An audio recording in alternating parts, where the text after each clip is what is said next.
Hello, and welcome to the 18th General Meeting of the Decentralized AI Agent Alliance.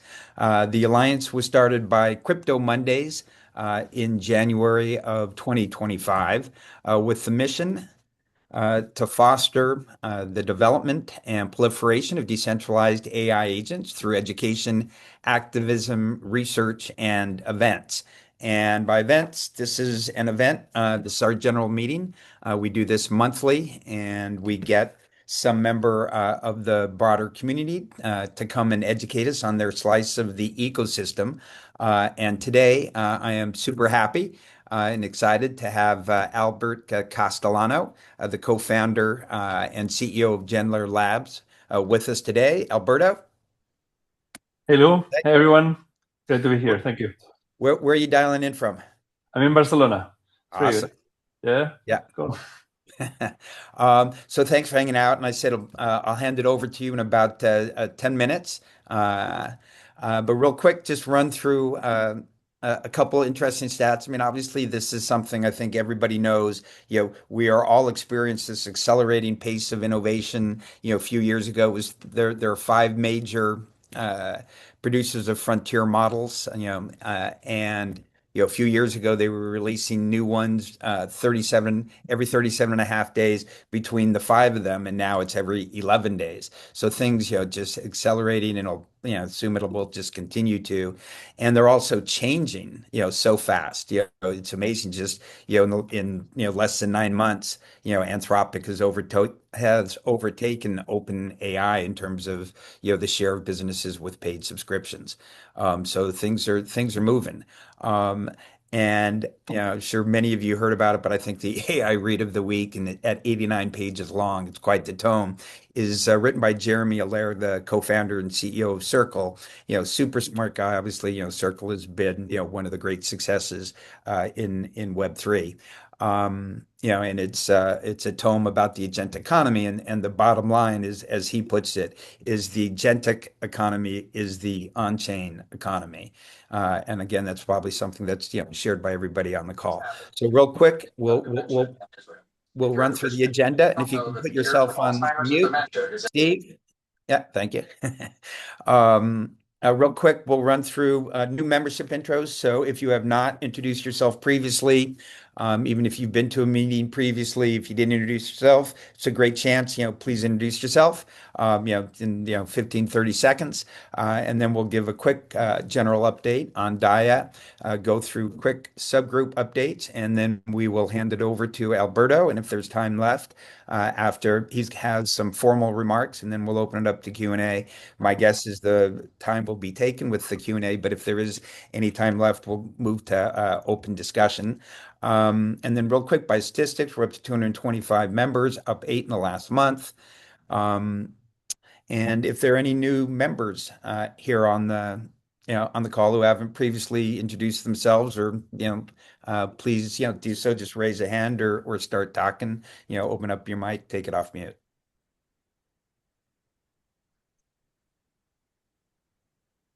Going once. Anybody? Yeah, hi. David Whiting here. I've known Lou for a few years, but just got David. to join as a member. So I'm doing a AI esports platform that's taking outdated systems and updating them using AI and integrating them with gaming and esports from Las Vegas. Nice to be here. Awesome. Nice to have you, David. And the Crypto Mondays Vegas is one of the fastest growing chapters. Looking forward to hanging out at the circuit again. Anybody else want to introduce themselves? Hi, guys. I just joined a little late. Thank you, everyone. Yes, my name is Dmitry Kustov. We're building a accounting crypto calculator, the ledger for processing transactions from the accounting point of view for crypto space. And we're heavily AI now agent basically run at the moment. So all of our functions can be done through agents, almost all, I think. Anyways, happy to be here and listen to new things. Hey, well, welcome, Dimitri. And that doesn't sound good for accountants other than you. No, no, no. We still need, well, Yeah. we still need ourselves, accountants. Okay, good. That's maybe a little future. Thanks. Okay, well, welcome. Anybody else? Chris? Hey, I'll go. Probably have met some of you on here. I'm Chris. For those of you who don't know, I run the bi-weekly agent privacy and security subgroup. Our second one is coming up this Wednesday at 1 p.m. Eastern. So there's a link somewhere. There's a Luma event page. Hope to see some of you there. Yeah, love what DAIAA is doing. Really interested in the agentic space. I'm part of Open Matter Network, and we're building out private AI and agentic compliance. So that's how we fit into the ecosystem here. And just real quick, because Chris, I think it's interesting about the work that you're doing with HOL. Thanks. Yeah. So we're one of the founding members of the Hashgraph Online Partnership Program, in conjunction with about 25 or 30 other members like GoDaddy.com and XMTP, and Horizon Labs. So there we are chairing the subcommittee for agentic cryptographic. The exact name is escaping me at the minute, but it's essentially agentic privacy and security. And we are creating some standards around how agents are cryptographically secured, and using ZK knowledge proofs, using MPC, trying to create some compliance around agentic execution. So we'll be building out the standards on that end, and then interacting with the DAIAA group to try and inject some of those standards into the tools that you're using, get some feedback, and then use this as a bit of a two-way street so we can build and develop at the same time. Cool. Thanks, Chris. Chris, can you please drop a link to the group so we can sign? Yeah, I'll drop the Luma event link in the chat. Thank you. Cool. Yeah. Thanks, Max. Anybody else?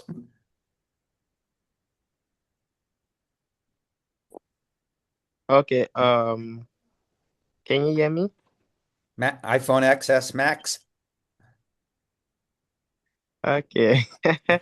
So yeah, I'm spacing from Nigeria, and yeah, I'm building on Arc. I don't know if you guys know about Arc. Partner with Seku. Yeah, I'm building a project on the Arc, which is agentic economy OS, and everything is powered by AI.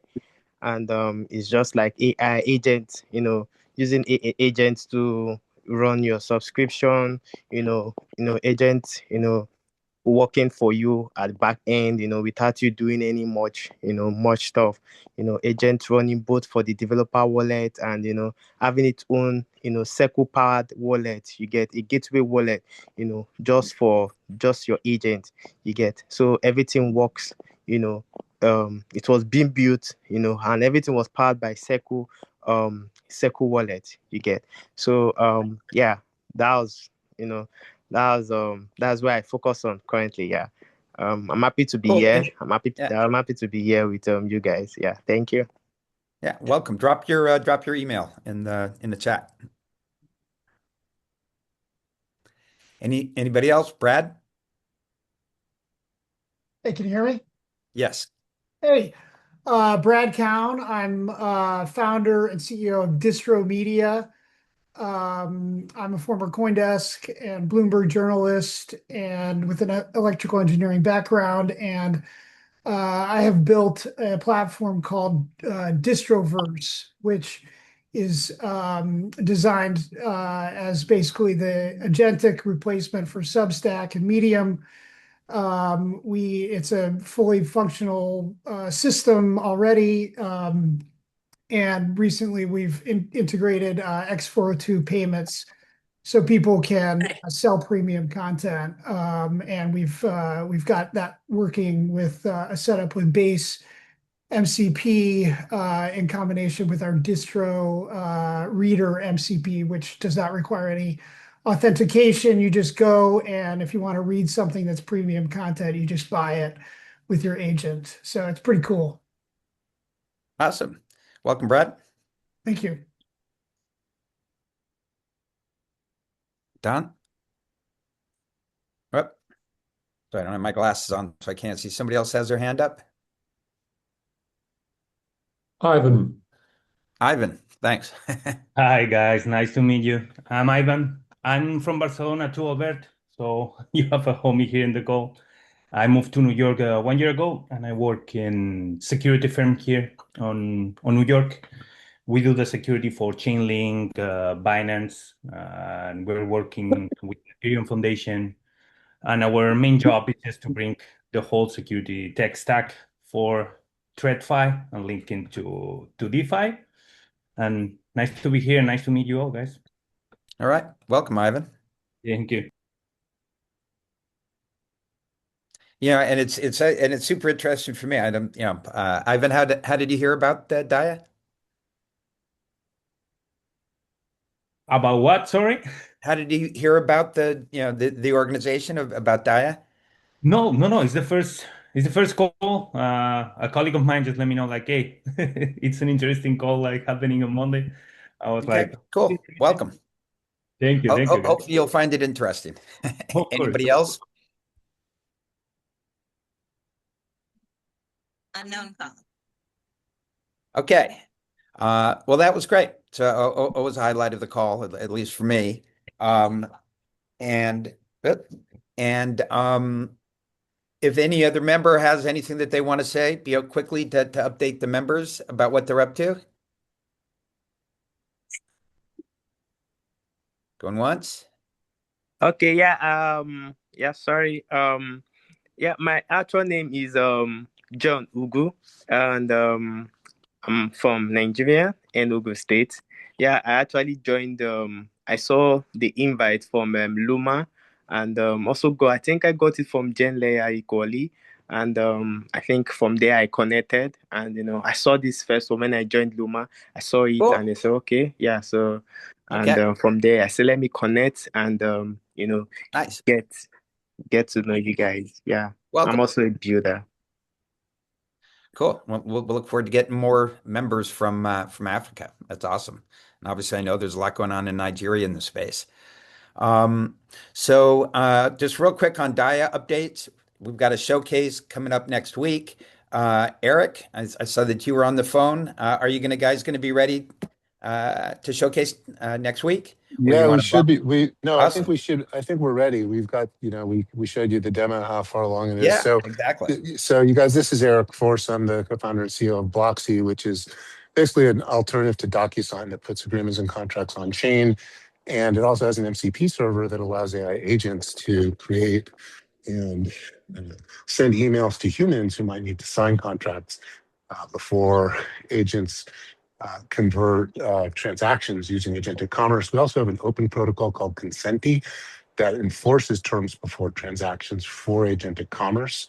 So it's a nice piece to have in place for any seller agents that might be using X402 or any payment gateway to make sure that the terms of and conditions in terms of sale are in place. So the demo we're doing is with Secret Network, which has a trusted execution environment on chain, allows for attestations of compute environments in code. And the other partner is Citizen, which validates claims made by selling agents. So the demo will show a selling agent running Bloxy and Consenti in a trusted execution environment, and a buying agent running Citizen to verify the claims and enforce a contract and agreement to be put in place before payment is transacted for data and API calls. So hope to see everyone there. And the Agentic Commerce Sum Group is also every 2 weeks on Wednesday at 12 Eastern. And our next meeting is next Wednesday, not this Wednesday. Awesome. Great stuff. And also Eric is based in San Francisco. So he's a lot being based there. I mean, I personally think the world has never seen the amount of wealth being created in such a concentrated area as is happening in Silicon Valley today. So it's an exciting place to be. So cool. Well, looking forward to that next week, Eric. And if anybody else has a project that they want to showcase, let us know. We generally have space for 3 different showcases.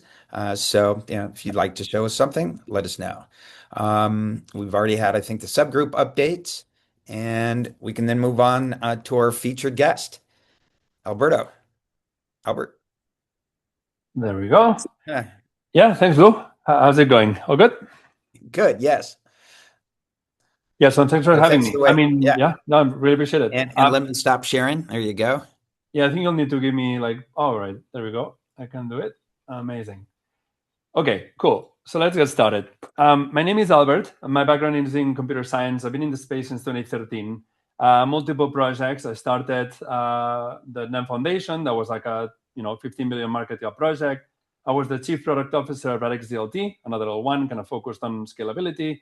I then co-founded the BadgerDAO as well as the Stakehound. Stakehound was the first liquid staking solution.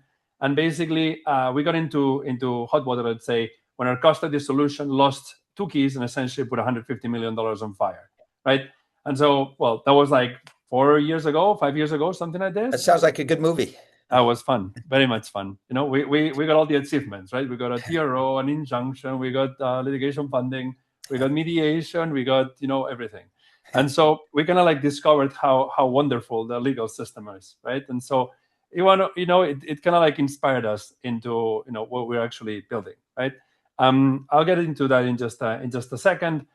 Basically, as all of this was unfolding, ChatGPT comes out, and we were kind of fascinated by the idea of having yeah. Can you hear me okay, Lou? Yeah, we can hear you great. Yeah? All right, cool. So we're kind of fascinated by the idea of having LLMs that can write code, right? And so we started to experiment a bunch of things here. We started with an agent that was capable of building its own tooling, similar to Claude Code with GPT-3. Then we did a multi-agent framework to try to reduce the degrees of freedom and make them more reliable, right? GPT-4, right?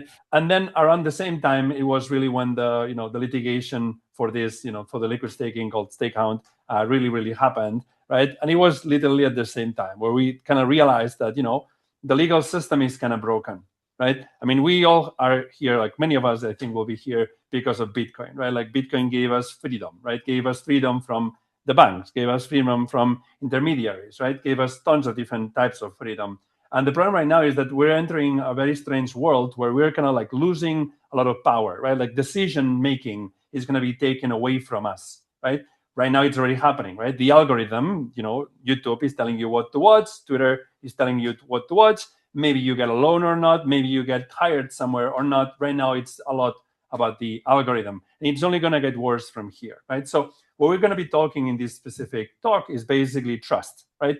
How does trust look like in the AI era, right? Because the problem right now is that, well, I'm saying trust. I think many people maybe don't fully grasp the word trust, right? Trust feels like a very soft word, but in reality, it's a sort of infrastructure, right? We use trust. It's a technology that humans use in order to be able to navigate the world, right? The world is very complex. There's tons of things that can happen. The custody solution could lose, a key. Lots of different things can happen. And so what we use trust for is essentially to be able to navigate all the uncertainties in the world. We try to simplify what's happening. And if you look into commerce, we need trust in order to have commerce. Most of the, commerce has been enabled because of these different trust technologies, right? You have courts, you have reputation, you have, marketplaces, right?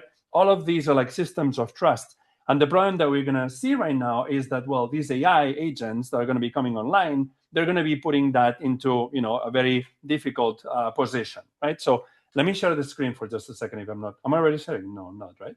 No. Yes, you were. Oh, I was. Okay, there you go. I'm not used to Zoom.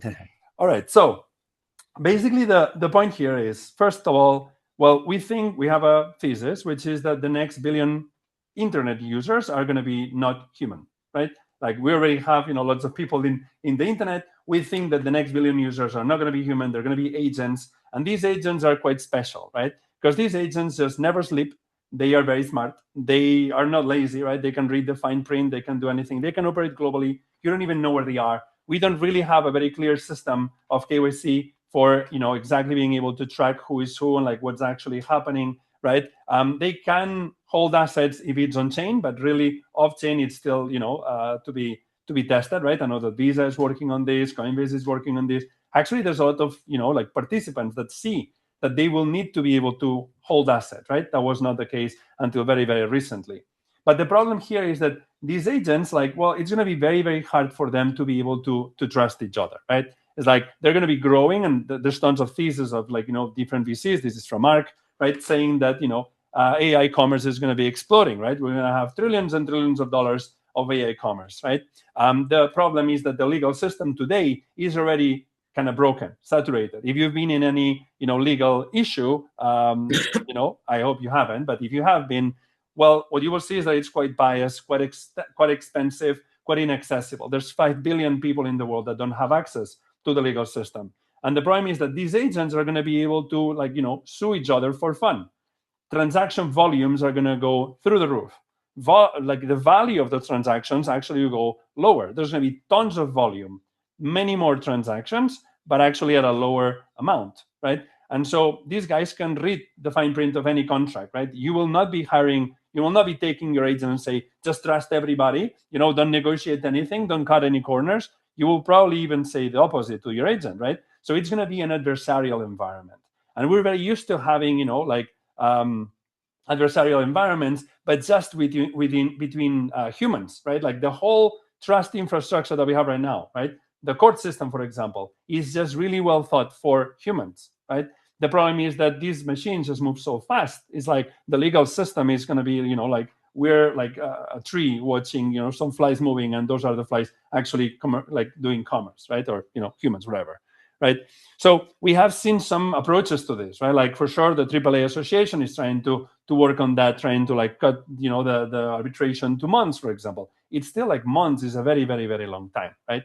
And so this is what we're talking here. Is like, how do we build a system that allows for commerce at a global scale for agents, right?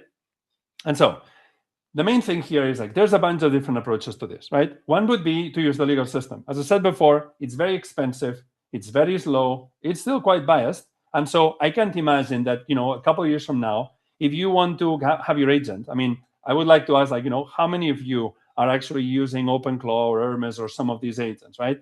I bet many of you are, but like the majority would say something like this, probably not all of you, like would say 50%, right? And so I would ask, how much money have you given your agents? And I can tell you that everybody I'm asking, it's about a few hundreds of dollars, right? They're not ready yet. We all know that right now, right? Myself as well, right? So the problem here is that a couple of years from now, we all have the vision that they will be able to handle all this money. And so I can't imagine that we'll be able to give our agents $10,000 and say, go do this deal with somebody else, and that the best ideal approach that this agent is going to be choosing is to actually go through the legal system and spend, those $10,000 in legal fees, most likely, right? So that's not really going to work. We need another system than that, right? Smart contracts are a way to do that, right? Like blockchains are very fast, very cheap. They're self-enforcing, right? But blockchains have a problem, which is that smart contracts, if you don't know, they're basically deterministic, right? Like they're just code. And code, you run it, and that's it, right? It's black, white. It's just literally binary code that you just run every single time the same. It's deterministic, right? It's because it's deterministic that it can't, for example, go to the internet. It's because it's deterministic that it can't go and fetch from an AI some content, some prompt, or some response that has been generated, right? Because if I'm asking ChatGPT, who's the president of the US? One can say Trump, the other one can say Donald J. Trump, yeah? Every AI can say something else, even like every time that I ask the AI, right? The problem here is basically that, I'm getting ahead of myself, that basically these AIs are not deterministic, right? These AIs are probabilistic, they're stochastic, right? So we can use reputation. We've used reputation a lot. Like right now, there's about like 0.5% of volume in the world that's being moved through crypto, and that most of it is Bitcoin, of course, right? 0.5% of the volume, fiat volume in the world is basically monetary volume in the world is through decentralized means, right? So we are very used to reputation. This will not go away. The problem is that we're losing all the power in these systems that we have right now, right? Anthropic, you see what happened the last few weeks with Anthropic and mythos and fable and back and forth and so on, right? They're taking all the decision-making power from us. They're even biasing us, right? They're telling us how to think, right? You ask ChatGPT, ChatGPT can try to push you towards your decision. It will be your decision with the information that ChatGPT provided, right? And so at the end of the day, it's kind of like ChatGPT's decision, right? Anyway, so we're already seeing this happen. Like there's already growth in the claims, right? I mean, I think it's still very early. I think it's gonna go through the roof in the coming years. To me, there's no doubt. It's just like so easy to like do, you know, patent trolling or to just, you know, be suing like some company like you know, for just like see which one of them decide to pay, right? So it's just gonna be pretty broken. There's a lot of people working on agentic payments and identity and like lots of these things. The problem is that seems like nobody is really looking at what happens when two agents disagree. Okay, we're getting to the main point, right? So basically, the question that GenLayer is answering is: there's going to be agents. What happens with two agents that can be both of them honest, disagree, right? Ambiguity is not a bug; it's a feature, right? So if you look at the, you know, as I said before, blockchains are deterministic, means that, you know, you can verify what happened, right? AI agents are stochastic. They can give you, you know, like any type of response. And this kind of tells you that in the real world, most of contracts are not binary, right? If you try to understand, you know, what quality, intent, performance, professionalism, whatever it is, right? All of those things are ambiguous, right? Almost all the contracts in the planet have ambiguity in them. And we're trying with crypto to model some of that ambiguity in a totally binary result. And that's the disconnect here, right? Like pretty much we're limited in the type of contracts that we can do. And this is what we're here to solve, right? Basically what we've built is a new type of DLT that uses distributed ledger technology, that uses AI at the consensus level, right? So normally blockchains have a bunch of nodes and they all are comparing the results one-to-one, just comparing the hashes, right? The numbers, right? Just comparing numbers. Is it the same number or is it not the same number? And the problem with that is that if they all need to compare the same number, and for example, you have a contract that needs to go fetch some image, or a contract that needs to go, let's say you want to resolve a prediction market, for example. It's a very easy to understand use case, right? A blockchain cannot resolve a prediction market because each one of the validators would go to the internet and find a different result, right? And because of that, you need another type of architecture. This is what GenLayer is. It's a new type of blockchain where each validator in the network is using an AI model, their own. So you can use one and you can go to Anthropic. I have my own local model. Maybe even depending on transactions, I go here or that one, right? And so what happens is that when there is a question to answer, to respond to, there's a leader, there's 1,000 validators. From those 1,000 validators, 5 are selected at random. One is a leader, goes do something, makes a proposal, and then the other ones vote on that proposal, right? If they disagree, they change the leader. If they agree, the transaction is accepted. If you disagree, you can appeal and double the validator set. This is the consensus. It's called optimistic democracy, right? And so what it is essentially a digital court system, right? You have a set of rules that allow you to trust this system, and this is just the technology itself, plus the crypto economics, plus the models themselves, to essentially resolve contracts, even if they are ambiguous, at the speed of the machines, right? It's like, how do we create a system that can resolve contracts and disputes at machine speed, right? I mean, we can double click in the questions if you want. You know, like from a positioning perspective, what it means is that you now have a type of blockchain that can resolve very subjective, nuanced questions, right? So, you know, if you want to resolve a prediction market, if you want to have a DAO make a decision, if you want to have a performance-based contract, right? If you want to have some sort of escrow, right? So there's tons of different use cases because, as I said, most of the contracts in the world are ambiguous, right? And so what we've been building is a bunch of different use cases. We can look into them in just a second. These are some of our backers. Maybe I'll just go into some of the use cases. But again, like what we're trying to do is, hey, we need an adjudication layer for the internet, right? And so I can show you a couple examples. One of them is called Rally. This thing here, if you can still see my screen, yeah. This is essentially a protocol, right? That's like an automated marketing maker. So you just have a pot of money on Base or Ethereum, wherever it is. In this case, it's $2,500, right? And then anybody that wants can just take money from the pot as long as they fulfill the task. And in this case, the task is, talk about GenLayer as the adjudication layer, following this briefing, whatever it is, right? And so what's happening here is that each one of those participants, they're tweeting, they're submitting the tweet to the contract, and then the contract itself, through this consensus, is evaluating, how compliant it is it accurate, how aligned it is. And the consensus is like this, digital judge, this digital court system is reading each one of those tweets. So you can have tens of thousands of people writing content, and then the consensus itself will decide who should be getting paid how much, right? You can do the same for code, for example. You can do, for example, to evaluate whether, we have this other project called Collective Memory, right? That's basically allowing for anybody to submit memories, images, or videos, right? And then the protocol kind of tries to identify if the protocol thinks that it's a real, in one place, like by a human and so on, memory or not. And depending on that, then it injects some capital, like a sort of staking, right? So this is already working. It's doing a lot, like 200,000 memories a day or something like this. And then if you want to see another kind of fun example, this one here I really like, which is basically, can you have basically people and agents to be debating a specific point, right? In this case, who's better, Messi or Ronaldo? And then what's happening is that DAIA takes the arguments for and against, and at the end of the epoch, right, decides to actually, okay, given these inputs, who was the winner? Who has, who's right? You see? Anyway, I know that there's probably going to be some questions, so we can dive into any of these. I just I hope it's helpful to understand what the purpose is, right? We just think that we need a better system for trust, especially in an age of AI where you will not know who you're actually dealing with, and everything is going to be moving so fast. So. Well, that was a great presentation. We'll open it up to questions from the audience. I'm going to start, so raise your hand, and we'll take questions in the order received. But so you've been live for a while now. I think you said you're at 4 TPS.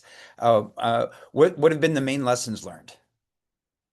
We're still at the testnet, but what we've been doing is we've been having these developer networks, right? Yeah. So. But it's already being used by quite a few protocols, like the ones I mentioned, a few others, I would say 6, 7 other protocols. And basically it's a very complex system, right? Normally, we're used to having blockchains. I don't know how technical should I get here. I'm not sure, but it's a new type of consensus. It's a new type of problem, right? We're used to having BFT, right? Byzantine fault tolerance for systems that are totally deterministic, right? But this is a probabilistic BFT, meaning the problem is that you don't know if somebody is wrong or somebody is malicious, right? So you don't know if one of the validators is being malicious or actually wrong, right? The question, if I ask you, is this wording legal or not, right? You don't know. Maybe you're 80% correct. Maybe you're 75% correct, right? The whole consensus is trying to build on the premise that if you ask a different type of people, the more people that you ask and the more different they are, the better response you will get. It's based on this thing called the Condorcet jury theorem, right? Where you ask one judge that's 75%. I'm sorry, it's called the what? Condorcet jury theorem. And it's basically, I can show you there. Condorcet jury theorem. There you go. This one here. And so what it's basically doing, it's telling you that when you have again, you have one judge, you have a set of judges that they are all 75% correct on some question, right? Is this thing funny? Is this thing legal? All right, who's the president? Basically, given any question, right? Then the point is, the more people that answer, the better, the more correct result that you get. It's like a step function. It's moving you from, if you have more than 50% odds that they will be correct, if you ask sufficient amount of people, it will move that to basically they all having the same response, right? And so it's a step function. You have something that's the average of the population. Yeah. Is there an assumption in that they actually know something about what it is you're asking them? There needs to be, right? At the end of the day, is they need to be answering something again, is this tweet following the campaign rules, for example, right? What we saw before. Yeah. What's happening here is that the same campaign context, right? The briefing, as well as the content that's being evaluated, that needs to be sent to, let's say, for example, 5 AIs, right? And then one of them says, yes, this is 7 out of 10, right? And the other one says, oh, this is 6, this is 5, this is 8. Right? They can have different answers. So the consensus, they will have different answers, right? By definition. Will definitely have. Yes.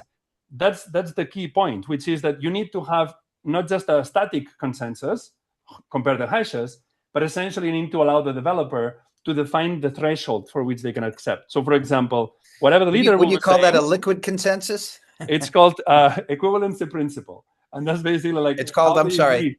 Yeah, equivalency principle. That's the name of it. Equivalency principle. Yes, it's like how do you define the rules? In this case, it's like the leader will propose 7, and then you say the validators must be ±1, right? And so maybe one of them disagrees because it's 5, but the other one sees a 6 and 8, and so they will say thumbs up, right? So yeah, I mean, to answer your question, Lou, like it is a pretty complex system that's like fundamentally new, right? And that it took some almost 3 years to research and build and so on. But yeah. Okay, Ty. Hey, yeah. Very interesting take on it. I am from the blockchain world, so I work at Hashgraph, which supports the Hedera consensus, Hyro project. Yeah. And I've created a couple of demos that sort of do this. And my biggest problem, which I would like to ask you on how you guys approach it, is until we get to a perfect world where people are doing immutable hashing on the iterative cycles of training models, which we're definitely not there yet. So you can prove what chipset did it, what information went in and out of the model, so that you can then audit the provenance of what got that model to its maturity. The problem is that what we're seeing right now is a massive amount of poisoning of AI inference. And so there's just a bunch of people who are putting false information in the corners of all over the internet, knowing that, GPT 5.6 has got to be trained on this. And so how do you protect against not just hallucinations, but mass poisoning events and possible injection into these models when you're doing an optimistic democracy, but then if they're using poison data sets for their inference, you know what I mean? So it's essentially, it's a new up the chain attack, right? You're attacking the data that is being digested by these models. And then when you have something like this, where you're like, well, because there's 28 different models that are coming to agreements, we optimistically agree that that's true. So do you have is that in consideration, and do you have an attack vector on how to stop or dissuade poisoning of upstream data inference? So that is a key question, right? And it's kind of the main reason of the protocol itself. Let me break that down into pieces, right? The first point here is yes, these models right now are, are very hard to inspect, and also you cannot really trust their execution. The thing is that I do think that using a single model in general is a mistake. Kind of like a single model by definition is a centralized model, right? You're centralizing the decision making on that model. Even if you can verify that the execution was done correctly, it can still be wrong, right? I can have a judge in front of me. I cannot verify how he is thinking, right? But the output can be still wrong, yes, or biased, yes. And so it doesn't matter that I cannot really verify. What I want is a system that as decentralized as possible. The legal system is like that, right? You can appeal, you can go to the Supreme Court, and so on and so forth, right? So the first point here is a single model is a centralized model. That's a core primitive here, right? You need to have not just one single AI model giving you a result, but actually many of them. Because then what you have is different points of view. And when you have different points of view, then exactly what happens is that the results are more correct, right? Maybe one has some prompt injection, vector, but maybe the other one doesn't. And so if I ask enough of them, then it's when, they're canceling each other, right? Yeah. So that's the whole point. The reason for the optimistic word here is just you don't need to go to 1,000 validators for every question. Many questions, you'll just do well enough with 5. So let's say that 99% of the questions will just be 5. And if you or some other observer outside, for example, somebody that is losing on the vote, yes, they want to appeal, then they can appeal, right? So like you can appeal 7 times until you get to basically 1,000 validators, right? And if you get 1,000 validators, each one of them connected potentially to a different AI model, each one of them running different seeds, different potentially prompts, different, like RAM and so on, right? Like there's lots of different factors that essentially determine the output of an LLM. What you want is that set to be as diverse as possible, right? So we're like, you can go to OpenAI, I can go to Anthropic, and Luke can go to like some new research like model. Doesn't matter. Basically, the more the merrier, right? It's like the wisdom of the crowds. That's the Condorcet-Jury theorem, right? So now, just to finalize the response, the thing is that still, if you're going to some shitty website, then of course, if you have a prediction market that's going to my website, and my website maybe is like flipping a coin, or just like it's like, you should not be investing in a prediction market that results going to my shitty website. Yeah. And so it's up to the developer, right? When you're going to a specific, for example, we have this thing called the intelligentoracle.com. You see my screen? Yeah. So this is basically an agent that allows you to create prediction markets on anything, right? And so when you're chatting with it, it will tell you, okay, I have these sources that I've already vetted that they work properly. For example, the GenLayer protocol itself, right? Each one of the nodes need to be able to see that data, right? So like some websites, if they're into, behind a paywall, for example, you're not going to be able to do that, right? There's some solutions with ZK TLS and so on. But basically, the main point here is like, you have the developer that can define which are the sources that are okay, right? You can define here, go to bbc.com. Actually, we have this benchmark, basically, where you have a bunch of different sites that have been evaluated by different, prediction market like contracts, right? Intelligent oracles that basically tell you which ones of them work or which ones don't work, right?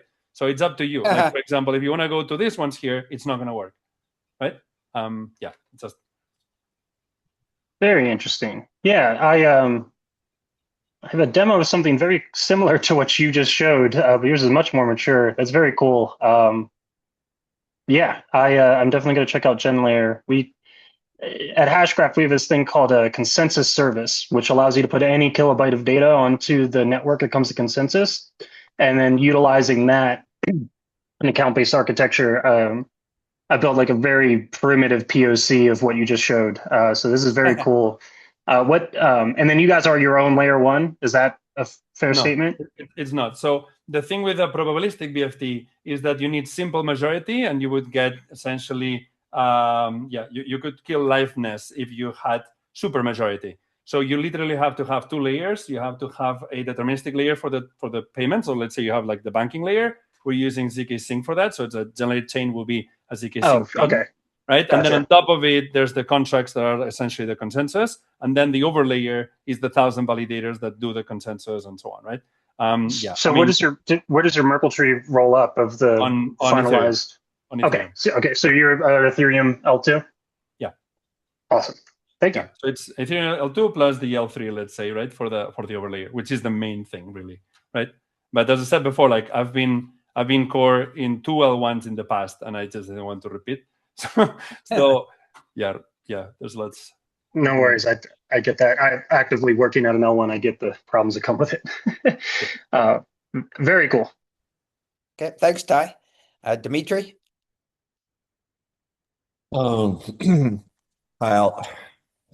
Albert, amazing system. Amazing, very interesting. So one of the questions was answered that you'll layer 3, that's clear. But who is paying for the AI that goes into this analysis? So as I understand, the adjudication must happen with certain analysis, correct? And how do the economics work? Why 1,000 of machines would be repeating in some ways? If I Dimitri, can you reposition your phone so you're? There you go. Thank you. Perfect. Is it better? Oh, yes. No. Sorry. Okay, got it. So yeah, but the question is, so how does it get paid? Like, why would 1,000 validators practically repeat the work of that particular performance that somebody did? And so, yeah, totally get it. So the consensus itself, so it's a delegated proof of stake, meaning that you need to have some stake, you need to have some token in order to validate. That's one thing. You can delegate to somebody that already has a node in those 1,000 validators, right? But there's going to be a rush to be in those 1,000 validators. Now, when I'm submitting a transaction, let's say that I want to resolve a prediction market, right? What happens then is that the transaction is going into the chain, and then the chain selects from the 1,000 validators only 5. Now, I paid gas for it. So the gas is in Gen, right? The chain is in Gen. I'm paying gas, and then the nodes are getting paid in Gen from my gas to essentially go to the AI, right? So you can go to OpenAI, you're paying the bill. Yeah, hold on a second. So you first select who is going to be validating first. So the only selected validators do the work, right? Yes, only selected validators do the work. And then if you still disagree with that response for whatever reason, you can appeal, and then you're paying a bond to appeal. So you're paying for the next set of validators to essentially do the work, right? And hold on a second. And the 1,000, how do you pick the 1,000 validators? Delegated proof of stake. Anybody. It's totally permissionless. I see. So anybody can apply to participate in the network. They get rewards, they get picked. And of course, it's all picked randomly, I assume, right? So it's kind of some kind of protocol. I mean, you can come in, you can have some self-stake, you need to have a minimum, that doesn't matter. But then like people can delegate to you, and the top 1,000 that have most voting power, they will be in the validator set. If you're the 1,000 first, then no, right? Maybe somebody will drop, right? But yeah, essentially the idea is you have a very, very scalable system because you can be running a lot in parallel, right? Like from those 1,000, it's going to be very odd that you have to go to all the 1,000. To give you an estimation, like every resolution is going to be something like 25 to 75 cents. And then if you have to appeal, you would go to like the $100 or something like this. Right? Okay, but how do you achieve randomness in this case? Is it? It's a VRF depending on I mean that's a bit too technical, I think, for a space like this. But it's basically as a verifiable random function between kinds of different aspects of the. Okay. So but okay, sounds good. Okay, cool. Thank you. Very cool. Cool. Yeah. All right. Thanks, Dimitri. So obviously every company, every industry uses contracts. They're all going to be using AI agents. So how are you targeting, deciding which companies or industries to target? So we kind of focused, first of all, in these performance-based contracts, is what you saw with Rally, right? We also have something similar for code, for example. That's like very human, right? At the same time, it's like lots of people that want to get paid just for writing content or tweeting and so on, like, KOLs, influencers, and so on and so forth, right? It's a pretty big industry. What we just did, for example, as well, was launch this thing called the Internet Court. Where is this? Oh, it's not working. Anyway, I can show you the thing. The Internet Court, we actually got on Forbes like last week, like the daily cover. Basically, well, what's happening right now is that we've created this consortium of like 25, 27 companies that are building this agentic skill set that allows basically for like the different layers of any type of contract pipeline to be created, right? What we're aiming for is like in the future, your agent, you will be giving this agent $10,000. We want the agent to think, okay, is it better for me to use this $10,000 to pay for lawyers, to write a smart contract? It's good. I'm sure he will love it, right? To get a smart contract that cannot really verify much stuff, or to essentially have a type of contract that can, an intelligent contract that can resolve all of this, right? So that's basically the bet we're doing. Like that's a long-term bet, right? The point right now is like we're still nobody is still really giving them enough money. I think that this is going to be changing in the next year, right? So like it's right on the time. As I said, been building it for like almost 3 years now. So yeah. Okay, well, this has been terrific. Thank you. Thanks so much. I'll let you. You've got 30 other people up. I'm sorry. I'm forgetting. Is your name Max? I know you're from Nigeria. You got a question? Yeah. I got a question for Albert. Yeah. Yeah. When it comes to security, yeah, on the agentic economy, Wes, how is it possible? Because this is a question I've always been asking myself, as a developer.